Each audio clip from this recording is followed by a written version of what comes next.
جس دن سیدہ پاک نے پردہ فرمایا ہے نا، بعض لوگ تو کہتے ہیں نا کہ جنازہ ہی نہیں پڑھا صدیق اکبر نے، پتہ ہی نہیں تھا. میں نے کہا یار ظالمو ایسا اندھیر نہ کرو یار. آپ کسی ایک یعنی ٹیچر ہو نا، اس کی بیٹی بھی مر جائے تو سارے شاگردوں کو پتہ چل جاتا ہے. آج نبی کی بیٹی نے پردہ کیا، نبی کے صحابیوں کو نہیں پتا. بس خدا کا خوف کرو یار، یہ کیسے ہو سکتا ہے؟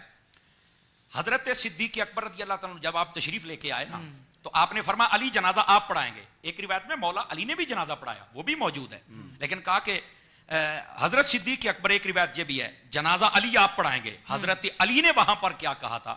آپ نے فرمایا جنازہ آپ پڑھائیں گے، چونکہ حضور نے فرمایا ہے جس قوم میں ابو بکر ہو امامت کے مصلی پر کوئی آ ہی نہیں سکتا ہے، تو جنازہ آپ پڑھائیں گے. بہت سارے محدثین نے اس حدیث کو لکھا ہے کہ جنازہ پڑھایا ہی صدیق اکبر نے ہے.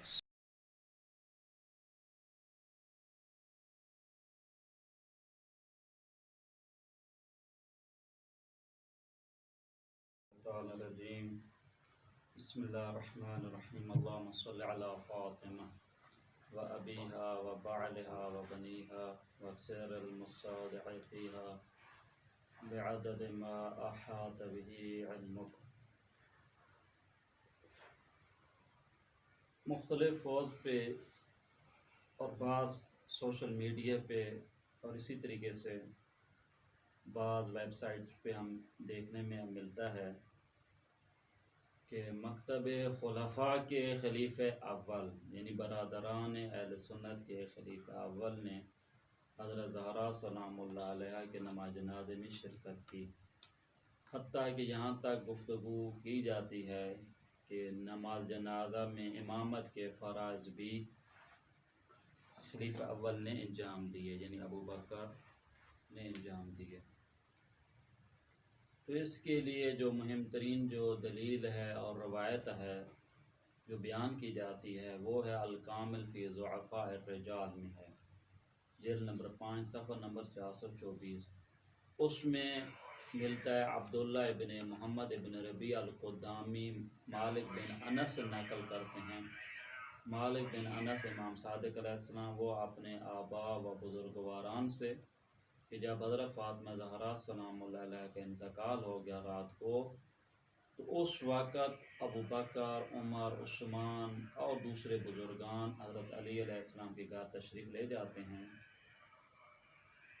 تو ابو بکر حضرت علی علیہ السلام کی خدمت میں عرض کرتے ہیں کہ آپ آگے بڑھیے، حضرت زہرا سلام اللہ علیہ کے پیکر مطہر پر نماز جنازہ پڑھائیے. تو حضرت فرماتے ہیں کہ نہیں، میں آگے نہیں پڑھ سکتا ہوں، آپ پیغمبر اکرم صلی اللہ علیہ وآلہ وسلم کے خلیفہ ہیں. تو اس وقت خلیفہ اول آگے بڑھتے ہیں اور حضرت زہرا سلام اللہ علیہ کے پیکر مطہر پر نماز جنازہ پڑھتے ہیں اور حضرت زہرا کو رات کو دفن کیا جاتا ہے. یہ ہے مفہوم روایت. اصل روایت میں تو فاطمہ بنت رسول اللہ صلی اللہ علیہ وآلہ وسلم ملتا ہے. تو اس لحاظ سے جو فاطمہ زہرا جو ہم کہہ رہے ہیں یعنی اس کا مفہوم ہے، حدیث کا مفہوم یہی ہے جو ہم ابھی بیان کر رہے ہیں. یہ کتاب ہے الکامل فی ضعفاء الرجال، جلد نمبر 5 صفحہ نمبر 424 میں یہ حدیث منقول ہے. انہوں نے ذکر کیا ابن عدی نے، اور خود بھی ابن عدی نے وہاں پہ واضح اور شفاف الفاظ میں بیان کیا ہے کہ عبداللہ ابن محمد ابن ربیع القدامی ضعیف ہے. ہم نے چند حوالے بیان کیے تھے برادران اہل سنت کی کتابوں سے، 6 حوالے ہم نے بیان کیے تھے. آج ہم کچھ اور حوالے بیان کرتے ہیں کہ برادران اہل سنت کے مطابق عبداللہ ابن محمد ابن ربیع القدامی ضعیف انسان ہے. جب ضعیف ہے تو اس کی حدیث قابل استناد نہیں ہوگی. آج ہم جو نقل کر رہے ہیں دلائل النبوہ سے. دلائل النبوہ جو ہے البہیقی کی کتاب ہے اور مہم کتاب ہے اس کی. البہیقی جو ہے ان کی وفات ہے 458 ہجری قمری میں، 5ویں صدی کے عالم ہے. کتاب کا ایڈریس ہم کامل بتا دیتے ہیں. دلائل النبوہ، تحقیق جو ہے ڈاکٹر عبد المعطی العاجی اور دار الکتب علمیہ بیروت کی چاپ ہے. پہلی چاپ ہے 1988 کی. اس میں صفحہ نمبر 175، بعض چاپوں کے مطابق 174 اور بعض کے مطابق 175 ہے، لہذا ایک دو صفحے اوپر نیچے دیکھے جا سکتے ہیں، کوئی اتنی مشکل نہیں بنتی۔ لیکن پہلی جلد کے جس سے ہم نقل کر رہے ہیں 174 صفحہ ہے، وہاں پہ ایک گفتگو میں جب ایک راوی یہ حدیث نقل کرتے ہیں تو وہاں پہ جب ذکر آتا ہے اس کا عبداللہ ابن محمد ابن ربیع القدامی کا، تو وہ یہاں پہ لکھتے ہیں ھذا وَلَهُ عن مالک وغیرہ افرادون، یعنی مالک سے اس نے مطالب بیان کیے جن میں یہ منفرد ہے، لم یتابع علیہا، تو پس اس کی مطالب اور اس کی حدیث پہ اتباع نہیں، اس کی پیروی نہیں کر سکتے ہیں، حتیٰ کہ اس کی حدیث نہ صرف احتجاج کے قابل نہیں ہے بلکہ شاہد کے طور پر بھی، مؤید کے طور پہ بیان نہیں کر سکتے ہیں۔ حدیث متابعہ جب اصطلاح بولی جاتی ہے اس حدیث کے بارے میں بولا جاتا ہے جس حدیث کو دوسری حدیث کے لیے قرینہ کے طور پر، شاہد کے طور پر، مؤید کے طور پر بیان کیا جائے، خود دلیل نہیں بنتی وہ، اس حد تک بھی اس کی حدیث کہتے ہیں، اس کے جو مطالب چونکہ منفرد ہیں پر اس کی حدیثوں کی آپ وہ پیروی نہیں کر سکتے ہیں۔ اور ہماری گفتگو میں بھی مالک بن انس سے فقط اور فقط عبداللہ ابن محمد بن ربیع ہی نے اس حدیث کو نقل کیا جو پہلے ہم نے بیان کیا، پر اس میں بھی کیا یہ منفرد ہے، جن حدیثوں میں یہ منفرد ہوگا اس کی پیروی نہیں کریں، یعنی اس کی حدیث کو ہم استناد کے طور پہ کسی جگہ بیان نہیں کر سکتے ہیں۔ ابن عبد البر جو ہیں وہ بھی 5ویں صدی کے عالم ہیں، ان کی وفات ہے 463 ہجری۔ ان کی 2 کتابوں سے ہم ایڈریس دیں گے۔ پہلی کتاب ان کی ہے التمہید لما فی الموطا من المعانی والاسانید، اس کی جلد نمبر 7 ہے اور صفحہ نمبر 37 ہے۔ ابن عبد البر جو ہیں 5ویں صدی کے عالم، یہاں پر جب ذکر کرتے ہیں ان کا عبداللہ ابن محمد ابن ربیع القدامی، وہاں پہ یہ لکھتے ہیں کہ والقدامی ضعیف منکر الحدیث، ضعیف بھی ہے اور منکر الحدیث ہے۔ منکر الحدیث اس راوی کے بارے میں کہا جاتا ہے جو جہاں ضعیف ہوتا ہے وہاں اس کے متعلق دوسری صحیح الاسناد روایات کے خلاف ہوا کرتی ہیں۔ اور امام بخاری کا قول ہم نے شمس الدین ذہبی سے نقل کیا تھا، انہوں نے جو اپنی کتاب میں اس کو کوٹ کیا تھا، وہاں پہ امام بخاری کا قول ہم پھر دوبارہ بیان کر دیتے ہیں۔ امام بخاری فرماتے ہیں، دیکھیں میزان الاعتدال جلد نمبر 1 صفحہ نمبر 6 بالکل ابتدا میں، وہاں پہ پہلی چاپ ہے 1963 کی میزان الاعتدال، اس میں یہ لکھتے ہیں امام بخاری جب کسی بارے میں کہتے تھے منکر الحدیث، کیا مطلب ہے؟ فلا تحل الروایت عنہ، یعنی ایسے آدمی سے روایت نقل کرنا درست تو نہیں ہے، اب یہ ضعیف ہے۔ اس کتاب میں جو التمہید لما فی الموطا میں جلد نمبر 7 صفحہ نمبر 37، اسی طرح ابن عبد البر کی دوسری کتاب ہے جامع البیان، جامع بیان العلم و فضلہ، دیکھیں جامع بیان علم و فضلہ، اس کی جلد نمبر، اس کتاب کا ایڈریس ہم بتا دیتے ہیں، جامع بیان علم و فضلہ، تحقیق ابی الاشبال الزہیری، دار ابن الجوزی، سعودی عرب کی چاپ ہے، پہلی چاپ ہے 1994۔ پچھلے کا بھی ہم ایڈریس دے دیں چونکہ ایسا نہ ہو کہ التمہید کا بھی، التمہید لما فی الموطا من المعانی والاسانی، دیکھیں یہ تحقیق جو ہے مصطفیٰ بن احمد علوی محمد عبد البقیر البکری، یہ جو ہے مراکش کی چاپ ہے، وزارت اوقاف کی، وزارت فرہنگ و ارشاد کی، جو ہے ثقافتی جو ادارے ہوتے ہیں ان کی جانب سے ہے، یعنی حکومت کی جانب سے، یہ باقاعدہ یہ حکومت کو جو ادارہ ہے نا، فرہنگ و ارتباطات ہے، فرہنگ و ثقافت ہے، ان کی چاپ ہے، اور 1387 ہجری قمری میں کتاب چاپ ہوئی ہے، جیسے ہم نے پہلے ابھی ایڈریس بتایا۔ دوسرا جو ایڈریس ہے جامع بیان العلم و فضلہ، دیکھیں جلد نمبر 1 اس کا ایڈریس ہم نے بتا دیا ہے، جلد نمبر 1 صفحہ نمبر 185۔ دیکھیں یہاں پہ ابن عبد البر کیا لکھتے ہیں، یہاں پر دیکھیں حدیث میں ذکر آتا ہے عبداللہ ابن محمد ابن ربیع القدام، وہاں پہ لکھتے ہیں والقدامی ضعیف وَلَهُ عن مالک اشیاء انفرد بها لم یتابع علیہا، وہی تعبیر جو بہیقی نے لکھی تھی کہ مالک سے اس نے کچھ ایسے مطالب بیان کیے ہیں جن میں یہ منفرد ہے، یعنی فقط اور فقط مالک اسی نے نقل کیا ہے، جن مطالب میں یہ منفرد ہوتا ہے ان مطالب میں اس کی مطالب کی پیروی نہیں کی جا سکتی، ان کی حدیث کو ہم استناد کے طور پہ کسی جگہ بیان نہیں کر سکتے ہیں۔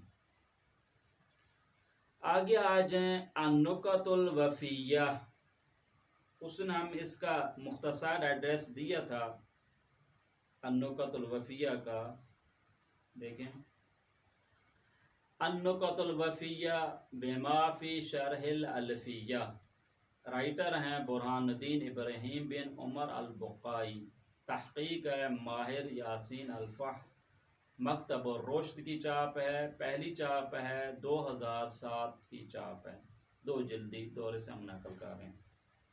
یہ پہلی جلد کے صفحہ نمبر 557 میں دیکھیں، یہ بڑی مفصل انہوں نے گفتگو کی ہے، جہاں پہ پچھلے دنوں ہم نے پہلے جلسے میں یہ عرض کیا تھا کہ عبداللہ ابن محمد ابن ربیع القدامی کے بارے میں یہ چیز ملتی ہے کہ اس کی احادیثوں کو یہ تبدیل کر دیا کرتا تھا، یعنی وہ جو مطلب اس کو دیا جاتا تھا اس کو بالکل برعکس کر دیتا تھا، جب نقل کرتا تھا تو وہ حقیقت نہیں بیان کرتا تھا جو اس نے سنی ہوتی تھی۔ اب جو سوال پیدا ہوتا ہے کیا یہ خود ایسے مطالب کو تبدیل کر دیتا تھا یا اس کا بیٹا ایسا کرتا تھا یا ان کا جو رائٹر تھا جو کتابیں جو ان کی احادیث کو لکھا کرتا تھا، اس میں اختلاف ہے۔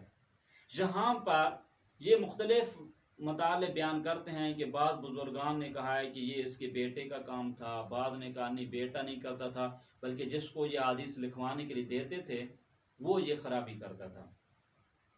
یہاں پر مختلف یہ مطالب بیان کرتا ہے، وہی مطالب جو ہم نے ابن حبان سے نقل کیے تھے، اس میں یہی مطالب ملتے ہیں کہ قدامی کیا جناب علی وہ کون سی شخصیت ہے، اس کو سب کو بیان کرنے کے بعد خلیلی کا قول نقل کرتے ہیں جس کو ہم نے بیان کیا۔ خلیلی نے کیا کہا تھا، انہوں نے کہا اخذ احادیث الضعفاء من اصحاب الزہری فرواها عن مالک، اصحاب زہری کے غیر معتبر افراد، ضعیف افراد سے حدیث لیا کرتا تھا اور ان کی نسبت کس کی جانب دیا کرتا تھا، مالک سے، فرواها عن مالک، کہتے ہیں مالک نے یہ کہا، بھئی بندہ خدا اولاً تو زہری نے بھی کہنا ثابت نہیں ہے، چیر صدقے آپ کہیں کہ مالک نے جناب علی کہا ہو۔ اب یہ مطلب جب سب کچھ یہ بیان کرنے کے بعد آخر میں رائٹر اپنی نظر دیتے ہیں، خوب اس کا مطلب اس کی اپنی پرابلم ہے، اس کی بیٹی کی وجہ سے اس کی اخبار میں تبدیلی ہو گئی، کس نے کیا، کہتے ہیں یہ کہتے ہیں سب مطالب بیان کہتے ہیں فہاد کلہ یدل علی ان الآفت منہ نفسہ، کہتے ہیں پتہ یہ چلتا ہے خود اس کی اپنی پرابلم ہے۔ بھئی اگر آپ نے یہ کہا کہ مالک کے وہ مطالب اس کے کسی نے تبدیل کر دیا، ٹھیک ہے مان لیا، لیکن یہاں پہ آپ کیا کریں گے، بھئی زہری کے وہ شاگرد جو اصلا قابل اعتماد نہیں تھے، زہری والے مطالب وہ بیان کیا کرتے تھے اور یہ بھائی یہ کیا کرتا تھا، مالک سے نقل کا، خوب اس بارے میں آپ کیا کریں گے، اس کا مطلب ہے اس کی پرابلم اپنی ہے، اس میں یہ وہ قابلیت نہیں تھی کہ مطالب کو صحیح طریقے سے آگے منتقل کر سکے، اور جو راوی میں غلطیاں بہت زیادہ کرتا ہو تو وہ اصلا قابل اعتماد نہیں ہے۔ اب اگلا ایڈریس ہم دیکھیں النکت الوفیہ کا، اس کے بعد اس کی وفات ہے 885 ہجری قمری میں، ابراہیم بن عمر کی، جو ابھی ہم نے بیان کیا ہے النکت الوفیہ۔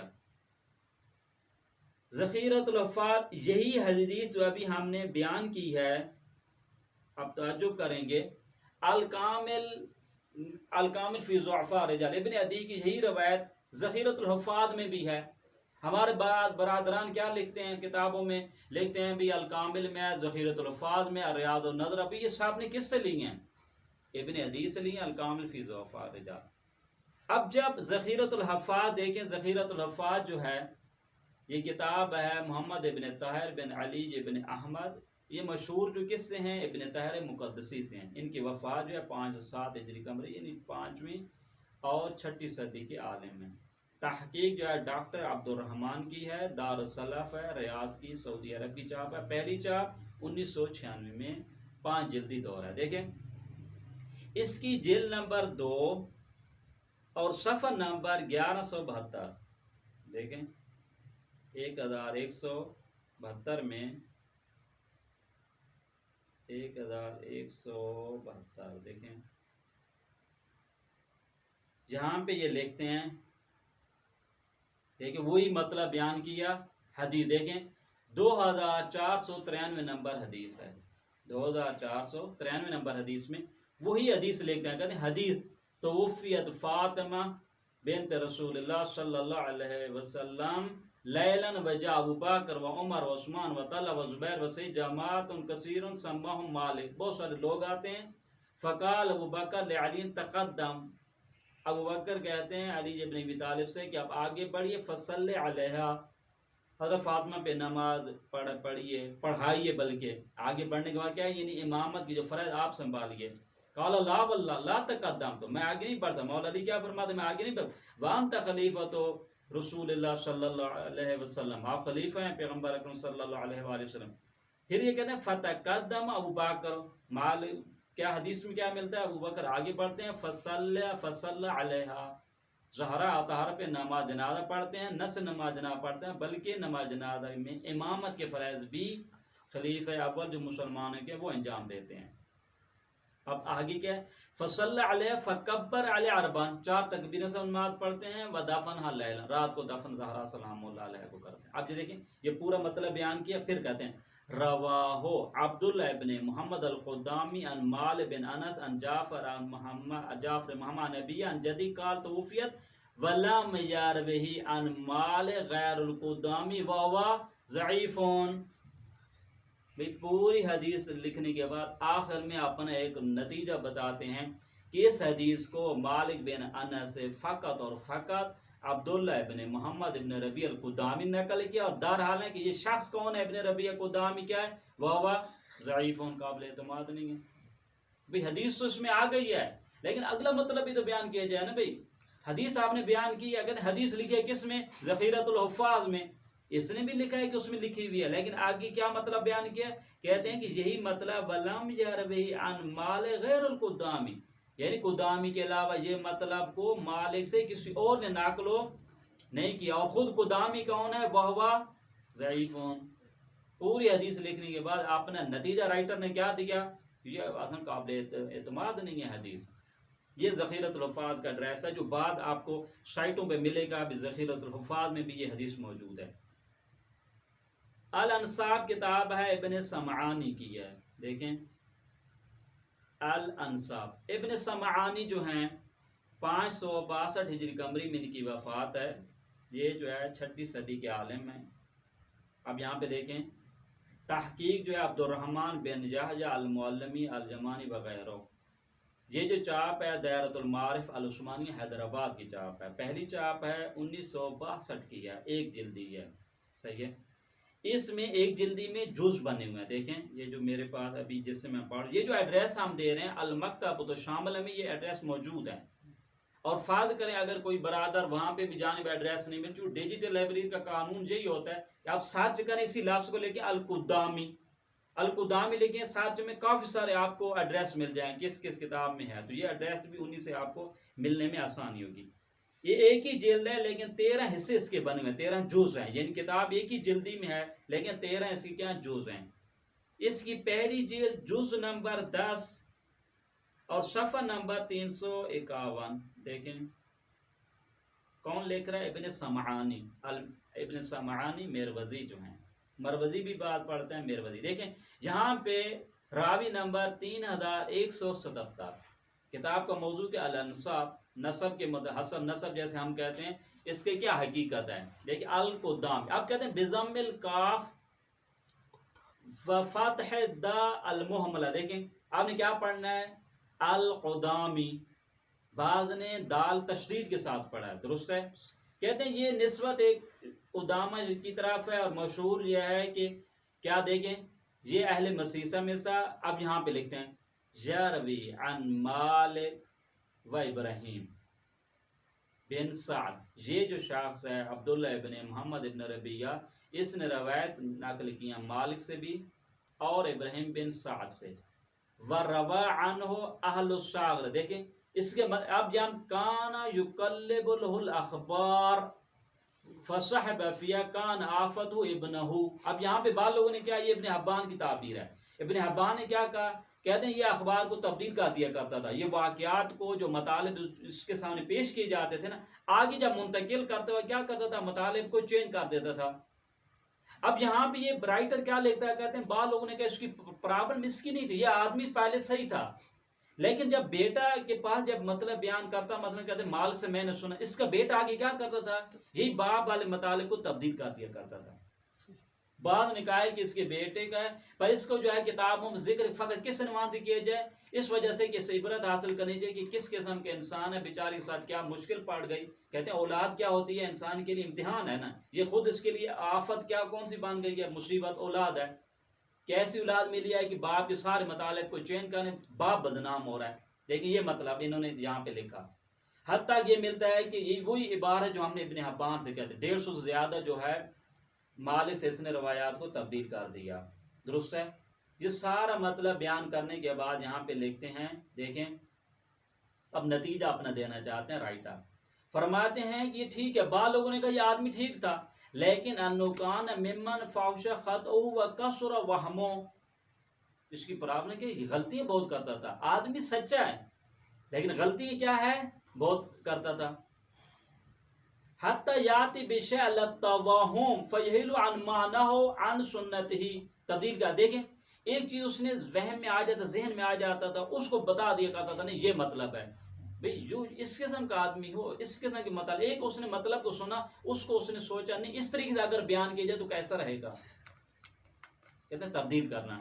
اب یہاں پہ فرماتے ہیں لا یجوز الاحتجاج بہ فیما لم یوافق الثقات، کہتے ہیں اس کے حدیث سے احتجاج نہیں کیا جا سکتا، کب، جب اس کے مطالب معتبر روایات کے موافق نہ ہوں، بس اگر اس کے مطالب دوسرے معتبر راوی کے مطابق نہ ہوں تو اس کے مطالب کو ریجیکٹ کر دیا جائے گا، اور یہ وہ مطلب ہے جس میں یہ کیا ہے، منفرد ہے، فقط اسی نے مالک بن انس سے مطلب بیان کیا ہے۔ بس ہم نے پچھلے دن عرض کیا تھا، چاہے اس کی مشکل اپنی ہو اخبار کو تبدیل کرنا، اس کے بیٹا کی ہو، وہ جو رائٹر ہے اس کی ہو، لیکن نتیجہ کیا ہوا، جو آپ کے سامنے اخبار پہنچے وہ تبدیل شدہ ہے، اس میں تبدیلی آ گئی ہے، مکسنگ ہو گئی ہے، لہذا یہ قابل اعتماد نہیں ہوگا۔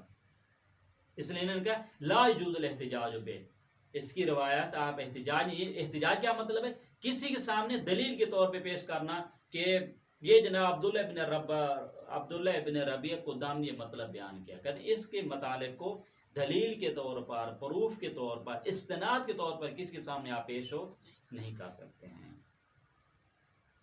اگلا ایڈریس جو ہے ابن جوزی جو ہے، یہ 597 ہجری قمری میں 6 صدی کے عالم ہیں، ان کی کتاب ہے، کتاب کا نام دیکھیں الضعفاء، چونکہ بنا یہ ہوتے ہیں، یہ غور کیجیے گا، کچھ کتابیں جو لکھی جاتی ہیں مختلف رائٹروں کی، مختلف جو افراد مثلا جب کتاب لکھتے ہیں اس قسم الضعفاء، المتروکون، المجروحین، ان کتابوں کا لکھنے کا فلسفہ یہ ہوتا ہے کہ اس کتاب میں ان افراد کی شناخت کرائی جاتی ہے جن کو حدیث کے معاملے میں جب آپ حدیث میں ان کا نام آ جائے تو کہہ دینا کہ یہ حدیث قابل اعتماد ہو نہیں ہے۔ اس کتاب کو لکھنے کے لیے اس قسم کی کتابیں جو ہے نا ہمیں ملتی ہیں، دیکھیں الضعفاء والمتروکون، یعنی متروکون کیا ہے، یعنی اس سے آپ نے کبھی کوئی مطلب اپنے نہیں لینا ہے۔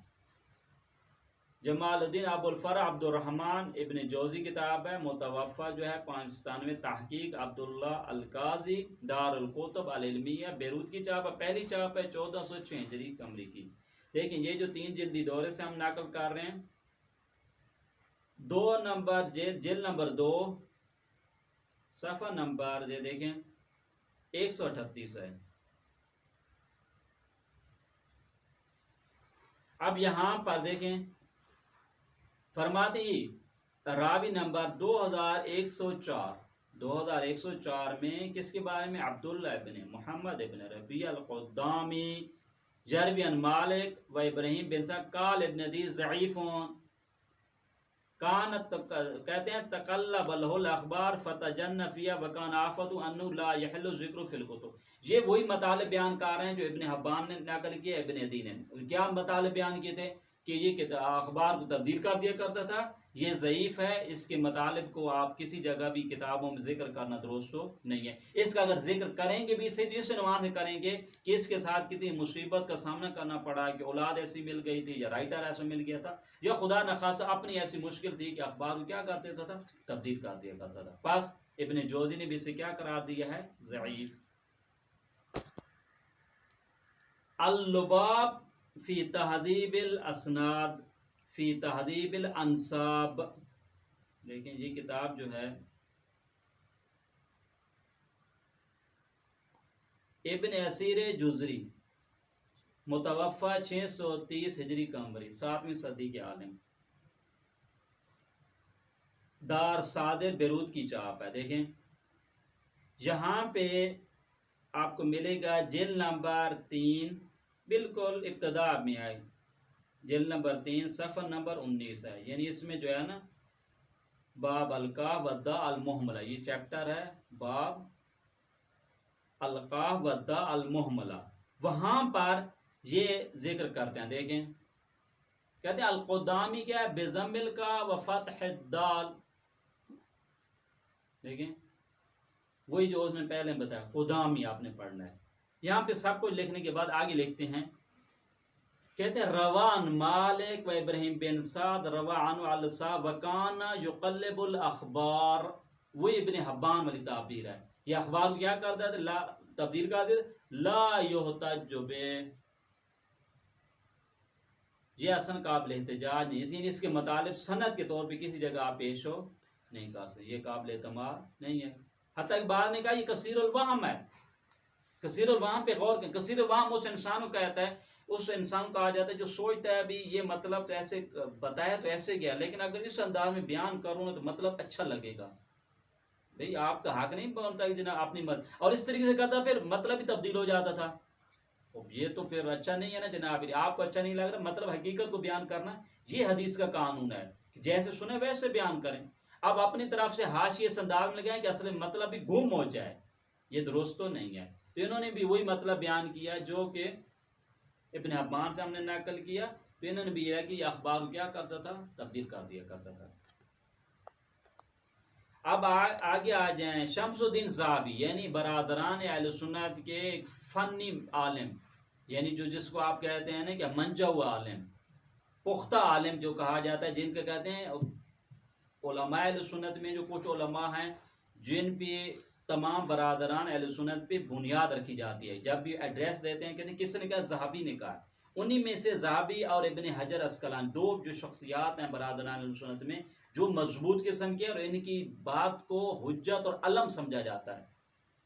شمس الدین ذہبی جو ہے 747 ہجری قمری میں ان کی وفات ہے،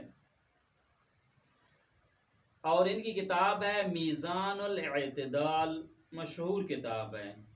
لسان المیزان، اسی طریقے سے ان کی کافی کتابیں ہیں۔ ایک ان کا ہے دیوان الضعفاء، یہ بھی انہی کا ہے، اس میں بھی ہے۔ یہاں سے جو ابھی ہم مطلب بیان کر رہے ہیں میزان الاعتدال جو ہے شمس الدین ذہبی، محمد ابن احمد ابن عثمان ذہبی جو ہے، تحقیق جو ہے علی محمد بجاوی، دار المعرفہ بیروت کی چاپ ہے، پہلی چاپ ہے 1963، 4 جلدی دورہ۔ دیکھیں اس میں شمس الدین ذہبی کی جو کتاب ہے میزان فی نقد رجال، جلد نمبر 2 صفحہ نمبر 488، یہاں پر ذکر کرتے ہیں۔ اب یہ دیکھیں یہ مہم ہے، بعد دوستوں نے کیا لکھا کہ دیکھو یہی حدیث کس میں ہے جناب علی، اس میں بھی ہے، دیکھو آپ اس کی بھی حقیقت دیکھ لیں۔ اس میں جب یہ مطلب بیان کر رہا ہے، راوی نمبر 4544، راوی نمبر 4544 عبداللہ ابن محمد ابن ربیعہ بن قدامہ القدامی المسیسی احد الضعفاء، یعنی ضعیف افراد میں سے ہے. یہ ضعیف افراد کہتے ہیں عطا عن مالک بے مصائب. اس مالک بن انس سے اس نے ان روایات کو بیان کیا ہے جن میں سوگواری کے مطالب ہیں، یعنی غم و اندوہ کے مطالب ہیں، مصیبت کے واقعات ہیں. یعنی دوسرے الفاظ میں یہ جو سوگنامہ جیسے کہا جاتا ہے، سوگنامہ جیسے واقعات اس نے مالک سے نقل کیا، لیکن یہ خود انسان کے احد الضعفاء ضعیف ہے. انہی میں سے ایک مطلب کہتے ہیں جن مصائب اس نے بیان کیے ہیں، ایک مصیبت اس کو بھی ذکر کیا. کون سی مصیبت کو؟ اس نے کہا ان جعفر ابن محمد ان نبی ان جدی قال توفیت فاطمہ لیلا فجاء ابو بکر و عمر و جماعت کثیرہ فقال ابو بکر لیلی تقدم فصلی قال لا واللہ لا تقدم وانت خلیفۃ رسول اللہ صلی اللہ علیہ وسلم فتقدم ابو بکر وکبر اربعان. دیکھیں یہی حدیث کہتے ہیں اس نے لکھی. بھائی ذہبی اس حدیث کو لکھ رہا ہے، لیکن حدیث لکھنے سے پہلے کیا بیان کیا ہے کہ کون سا رائٹر ہے اس مطلب کو بیان کر رہا ہے، کون سا راوی؟ کہتے ہیں احد الضعفاء، وہ شخص ہے جو قابل اعتماد نہیں ہے. اس نے مالک سے مختلف قسم کے مصائب کے حوالے سے مطالب بیان کیے ہیں. ان میں سے ایک مصیبت یہ بھی بیان کی ہے، حضرت زہرا سلام اللہ علیہ کے جنازے کس نے پڑھایا؟ یہ شخص کون ہے؟ خود ضعیف ہے. پہلے پوری عبارت بیان کی جائے پھر کہا جائے کہ ہاں بھی یہ مطلب معتبر ہے. انہوں نے پہلے کیا لکھا؟ دیکھو 4544 نمبر میں لکھا احد الضعفاء ہے، اور پھر اس نے نیچے حدیث بھی لکھی تاکہ پتہ چل جائے بھی یہ ان افراد میں سے ضعیف ہے. اس نے یہ مطلب بھی بیان کیا. کس نے مطلب یہ بیان کیا ہے؟ ضعیف آدمی نے بیان کیا ہے. اب آ جائیں ابن حجر عسقلانی جو اساطین علماء اہل سنت میں سے ہیں، ان کی کتاب بڑی معروف ہے الاصابہ فی تمییز الصحابہ.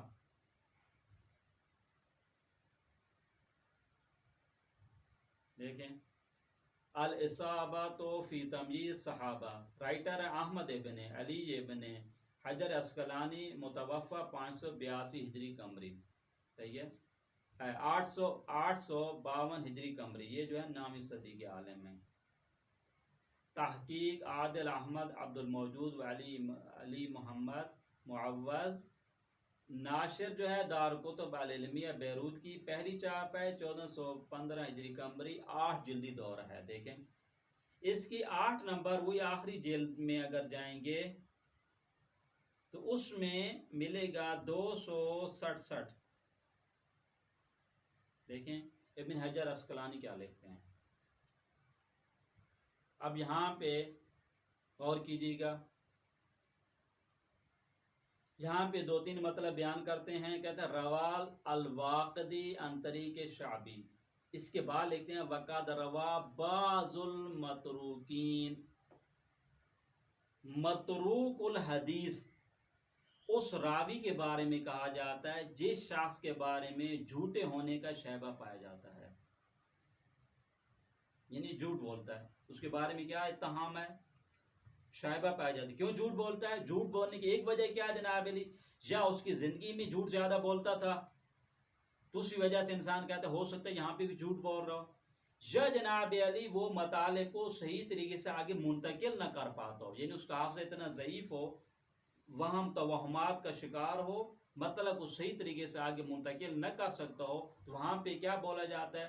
اس وجہ سے اس نے جناب علی متہم ہوا ہے کہ شائبہ پایا جاتا ہے کہ یہ شاید جھوٹ بول رہا. کیوں؟ اس لیے کہ اس کا حافظہ صحیح نہیں ہے، مطلب کو غلطیاں چونکہ زیادہ کرتا ہے. یہاں پہ لفظ کیا بولا جاتا ہے؟ متروکین. اس کو کہتے ہیں متروک الحدیث.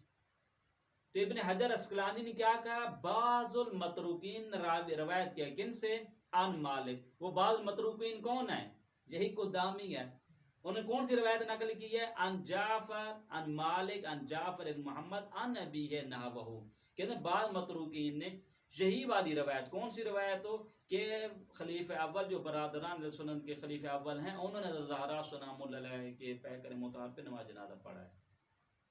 کہ یہی مطلب بعض متروک لوگوں نے، یعنی بعض وہ لوگ جن کی حدیث قابل اعتماد نہیں ہے، انہوں نے بھی یہی مطلب بیان کی. کن سے مطلب بیان کیا؟ مالک بن انس سے. وہ مجھے بتائیں مالک بن انس سے کس نے مطلب بیان کیا ہے؟ یہ عبداللہ ابن ربیعہ قدامی نے نقل کیا. اور پھر نیچے لکھتے ہیں وہاہا دار القطنی و ابن عدی، کہتے ہیں دار القطنی ہم نے اوپر ایڈریس دیا اور ابن عدی کا بھی ہم نے ایڈریس دیا، دونوں نے اس کو کیا ضعیف قرار دیا ہے، اس کو قابل اعتماد ہو نہیں جانا۔ یہ ابن حجر اسقلانی کی تعبیر تھی۔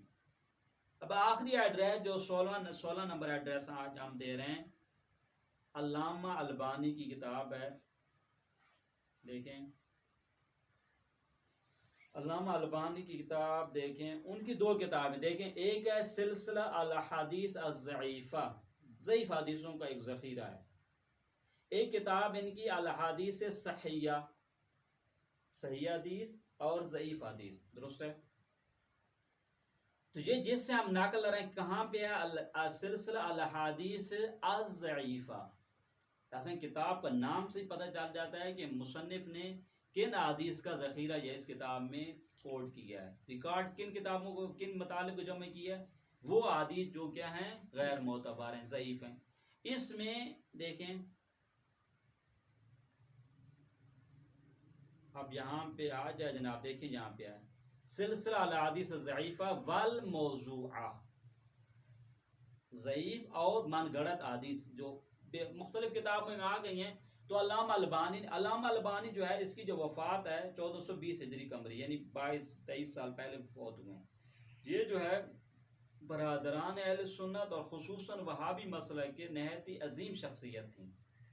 علامہ البانی جو ہیں محقق تھے، ان کی کافی ساری کتابیں ہیں اور مکتب اہل بیت کے خلاف بھی انہوں نے کافی قلم فرسائی کی ہے، بہت ہی ان کی سخت اور ایسے الفاظ سے مکتب اہل بیت کو اس نے جناب الفاظ ایجاد کیا۔ مکتب اہل بیت جب کہا جاتا ہے شیعوں کو، اس کو عجیب و غریب قسم یہ الفاظ کیا کرتا تھا، یعنی یوں سمجھے، یعنی اس کے بارے میں کیا کہہ سکتے ہیں، عجیب و غریب اس کے الفاظ ہوتے تھے شیعوں کے بارے میں۔ اس قسم کا آدمی ہے بھئی، اگر یہ حدیث اس کے مسئلے کے مطابق تھی، بھئی البانی دیکھتا بھی یہ حدیث تو ہم ایک زمانے سے کہہ رہے ہیں جناب علی کہ ہمارے خلیفہ نے نماز جنازہ، یہ شیعہ کہتے ہیں کہ خلیفہ نے جنازہ نہیں پڑھا، اور ہمارا موقف کیا ہے کہ نہیں، ان سے تو کوئی مشکل ہی نہیں تھی، ان کے تعلقات اتنے اچھے تھے حضرت زہرا سلام اللہ علیہ سے، یہاں تک کہ جنازہ بھی انہوں نے پڑھا۔ بھئی اس حدیث کو تو ٹھیک کرنے کی کوشش کرتے، مطلب کی حدیث تھی، مطلب کی حدیث تھی، چونکہ لہذا وہ جس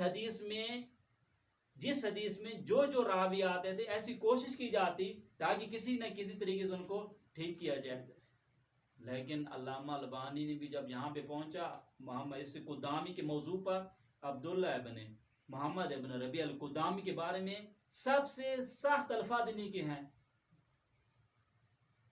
ایک سخت الفاظ آپ کو ملیں گے ابو یعلا خلیلی جو ہیں قزوینی کے الفاظ، انہوں نے کہا یہ کیا کرتا تھا، اصحاب زہری کے جو افراد تھے ان میں سے غیر معتبر مطالب کو اپنے استاد جو ہیں مالک کی طرف نسبت دیا کرتا تھا۔ بعد نے کہا یقلب الاخبار، حاکم نیشاپوری نے کہا یہ من گڑت احادیث کی نسبت دیا کرتا تھا مالک کی جانب۔ اس نے کیا لکھا، دیکھیں ان کی کتاب جو ہے سلسلہ احادیث ضعیفہ جو ہے، دیکھیں 14 جلدی کتاب ہے، یعنی 13 جلدیں کامل اس پر ہیں، ایک جلد فہرست کی بن جاتی ہے، 14 جلدی کا دورہ ہے، اس کی جلد نمبر 7۔ اور یہ ابھی آپ ذہن میں رکھیں، جہاں کہیں بھی القدامی کا ذکر آیا ہے علامہ البانی نے اس کو نہیں قبول کرتے، یہ حدیث ضعیف ہے۔ جس حدیث میں بھی یہ علامہ وہ قدامی ہے، یعنی یہ جو ہمارا راوی ہے عبداللہ ابن ربیع قدامی، دیکھیں صفحہ 496، اب یہاں پہ دیکھیں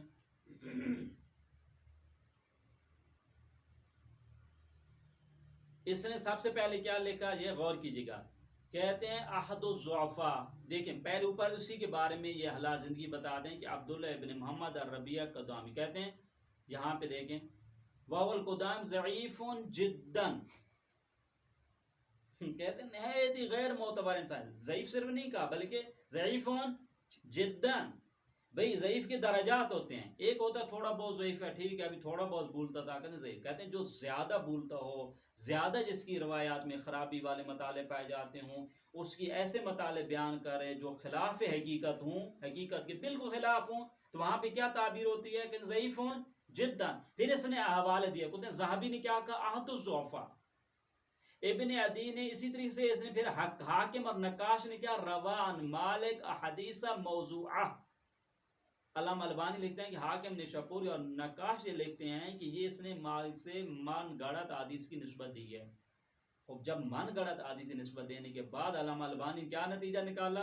ضعیفون جداً، یہ اصلا آدمی معتبر نہیں ہے.